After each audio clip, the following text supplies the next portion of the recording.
Pero hablando de estas promesas, leí allí por Isaías, capítulo número 53, quiero que usted me acompañe en los primeros versículos, para recordar una situación. 700 años antes de que Jesús naciera, este profeta, dirigido por Dios, por su Espíritu, dejaba reflejado una promesa para cada uno de nosotros.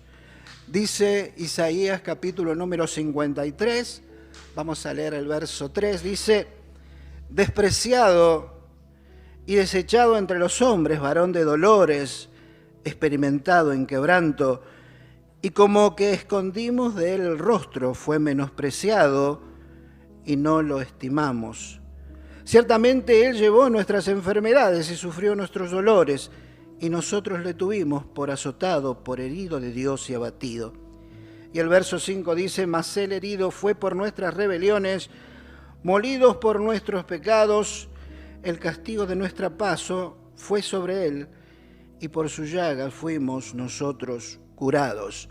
Me llamó la atención el verso número 3, la última parte, donde dice: y como que escondimos de él el rostro. Y digo, qué tremendo para alguien que vino, ni más ni menos en que en representación y a pagar algo que no podíamos nosotros enfrentar, un castigo que cada uno merecía por nuestros actos, por nuestro olvido de Dios. Y venía una frase, un juego de palabras que me llamó la atención también. Y era: podemos estar lejanamente cerca y podemos estar cercanamente lejos. Y quizás ustedes se pregunten, como me pregunté yo, ¿qué tiene que ver estas cosas? La situación de cada uno en un momento determinado puede marcar la diferencia. Cuando hablamos de que algo está lejos pero cerca, y cuando hablamos de que algo puede estar cerca pero lejos, es también un momento práctico en nuestra vida que nos lleva a pensar.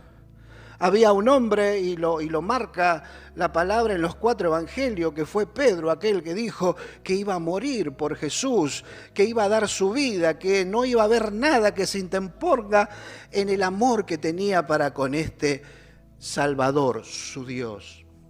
Y sin embargo, aquella noche que fue tomado, la palabra me dice en Mateo capítulo 26, verso 58, mas Pedro le seguía de lejos hasta el patio del sumo sacerdote, y entrando se sentó con los alguaciles para ver el fin. Y esto lo relata los 4 evangelios. Le veía de lejos. Había estado tan cerca, que en este momento tan particular estaba lejos. ¿Cuántas contradicciones a veces en nuestra vida de esos momentos tan sublimes que nos hace partícipe Dios, donde pareciera que el cielo se empieza a manifestar alrededor de nosotros? Dios nos habla, nos ama y nos conforta cada día que nos pasa esto. Bueno, que hacemos tremendas promesas a Dios: y te seguiré. Y a veces, cuando vienen los problemitas, como que a veces nos alejamos un poco. La palabra me dice que en aquel momento que fue tomado cautivo Jesús, él le siguió de lejos, y contaba este versículo leído que esperaba el fin, cercanamente lejos. Para no caerle demasiado a este Pedro, a veces nos puede pasar lo mismo.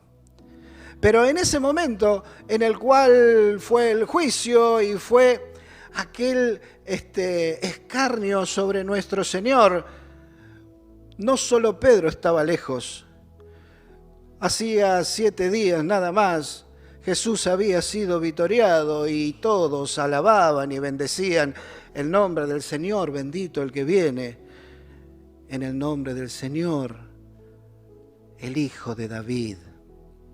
Todos sabían que tenía cumplimiento en ese momento, ni más ni menos que la promesa más grande que Dios se comprometió para con el hombre, enviar el Salvador para que cada uno de nosotros pudiéramos ser salvos de una condenación de la cual nadie podía escapar.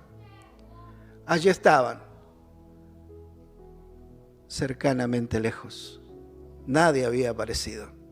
Pero en el momento de la crucifixión, y es lo que venimos a recordar, que Él pagó ese precio, sucedieron tres cosas fundamentales. La palabra me dice, por el orden cronológico, que Jesús murió aproximadamente a las 3 de la tarde. Se esperaba una fiesta en aquella tierra, en Jerusalén. Todos venían, no podía haber nada que pudiera frenar una recordación tan grande como la que esperaban los judíos. 3 de la tarde, a las 6 de la tarde terminaba el horario en que podían hacer su vida normal para poder entrar en un día particular, santo, digno para los judíos. 3 horas nada más. Pero así como dije lo del cercanamente lejos, quisiera hablar de lo lejanamente cerca. Cosas pasaron en ese momento en el cual digo, qué tremendo, porque aún en la muerte de Jesús, aquel centurión dijo verdaderamente, este era el Hijo de Dios. El centurión, aquel emisario representativo de un pueblo opresor, confesaba con sus labios que ese hombre era justo, que ese hombre había sido enviado por Dios. Se acercó y creyó. Otro de los casos tan particulares fue el de José de Arimatea, de Nicodemo también. Hombres que le quedaba nada más que 3 horas para hacer algo y dijeron, no me importa la posición, cada uno tenía un lugar preeminente en la religiosidad judía. Unos eran hombres que aplicaban la palabra que les enseñaba a los hombres y eran representativos de aquello que guardaban. Pero sin embargo dejaron de lado eso para presentarse ni más ni menos que al gobernador de aquel tiempo y decirle, quiero el cuerpo de Jesús. No le importó más nada. Querían dar un tributo y un acto de fe a aquel que habían creído, quizás secretamente, a lo lejos, pero ya no querían estar tan lejos. Querían tributarle la fe y el amor que habían tenido por aquel varón que entendía que murió por ellos. La palabra dice que aquel hombre que dirigía los destinos de esa gobernación en tierra judía, le dio permiso, pero venía otra cosa. ¿Qué pasó? El judío no podía tener contacto con una persona muerta. No podía participar de esa fiesta que estaban preparando. Nada le importó a ese José y a ese Nicodemo. ¿Se acuerdan de Nicodemo? Aquel que fue de noche a decirle que sabía que había venido de parte de Dios. Y Jesús le dice que debe nacer de nuevo. Esa flecha llegó al corazón de Nicodemo. No le importaba nada más. Basta de pensar en lo que iban a decir, en lo que iban a pensar, si tenía que perder algún escalón de esos escalafones que le había costado tanto subir. ¿Qué importa ya? Quiero abrazarme a esta fe. La palabra me dice que pidieron el cuerpo. Qué dolor para aquel hombre ver cómo bajaba en el cuerpo de Jesús. Imagínese usted si lo tendría que hacer. Con cuánta dulzura, con cuánto temor, pero la hora avanzaba. Y cuenta la palabra que se lo llevaron también. Nicodemo había comprado especies aromáticas, una resina, y compró un montón, dice la palabra.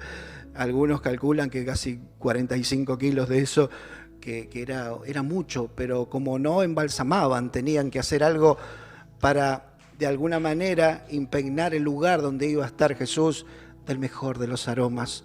No le importaba el precio, no le importaba lo que decían, no le importaba cómo iba a quedar delante de los demás. Querían tributarle a él su amor, su devoción y su fe. Cuenta la palabra que llegaron. ¿Y dónde lo iban a poner? En uno de los evangelios me habla de que había una piedra y allí había una tumba que era de este José, que quizás con tanto esfuerzo había comprado, pensando que iba a ser su morada. Imagínese, pensando en su morada, se la estaba tributando al Eterno para que pueda descansar ahí. Nadie pensaba en la resurrección.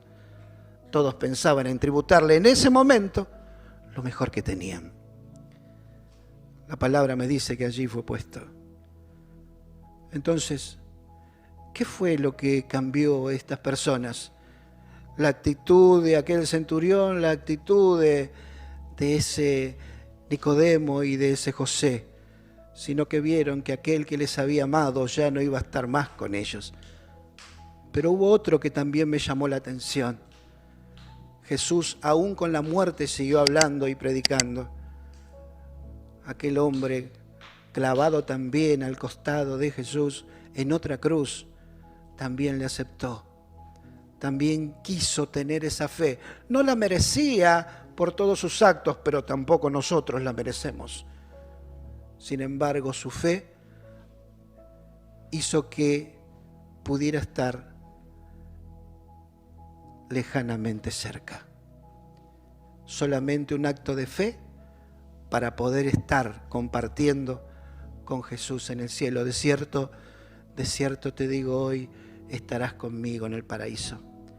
¿Cuántas cosas podemos llegar a notar en la palabra y en este tiempo de recordación acerca de Jesús? ¿Dónde nos encontramos? Quizás esté como, no digo usted, pero alguno de los que está escuchando, quizás por este mensaje, se siente tan lejos, pero tan lejos, que no se anima a pedir a Dios el auxilio que necesita su alma. Pero sin embargo, el solo acto de fe cambia esa lejanía en cercanía y puede abrazarse a este Dios eterno. Y aquel que dijo que estaba cerca y está tan lejos, puede también estar recibiendo el perdón. Ni Pedro quedó allí pescando en algún lugar, sino que Jesús fue a buscarle y le trajo y le comprometió para que pudiera estar con él en su labor, en su viña, apacentando cada uno de aquellos hombres que creía. Y aquel ladrón también pudo estar con Jesús. Le dio la oportunidad de acercarse. Es un segundo, es un momento, es una decisión que cada uno puede tomar, cercanamente, lejos o lejanamente cerca. Pero solamente la decisión nos lleva a encontrarnos con Jesús. Eso recordamos, que Él murió para tener esta posibilidad de estar vinculados a Él. La palabra de Dios me dice que el apóstol decía que no se avergonzaba del Evangelio, porque es poder de Dios para salvar. Que ni usted ni yo tengamos esos momentos que, como decía el profeta, como que escondimos de Él nuestro rostro. Abrácele en este día, en cada momento que tenga, porque Él está cerca, no está lejos. Él está allí, al alcance de una oración, al alcance de un pedido de perdón que cada uno de nosotros puede dar. El domingo que viene, Dios mediante, vendrá un hermano al cual amo mucho. Lo tuve de profesor y sabe que una vez lo contó y me quedó como para dejarle de enseñanza, porque me la dejó a mí también. Él dijo que cuando entró a la facultad una sola recomendación le dio el padre, Dice, lo primero que tenés que hacer cuando vayas a la facultad es decir que sos cristiano. Y yo lo hice así, decía el alumnado. Y si bien algunos decían, mirá el evangélico, mirá el pastor, mirá todas estas cosas cargadas que a veces aparecen, fue reconfortante ver que cuando una persona tenía problemas verdaderos, problemas espirituales, no iban a todos los que andaban dando vuelta por ahí, venían a hablar conmigo y Dios hizo maravillas en tantos hombres que conocieron a Cristo porque sabían que era cristiano. No me avergüenzo del Evangelio porque es poder de Dios. Estamos para recordar, estamos para glorificar a Dios y estamos para decirle, Señor, heme aquí, con faltas, con limitaciones, con problemas, pero trataré día a día de confortar mi alma para dejar tu nombre lo más alto que pueda. Dios le bendiga.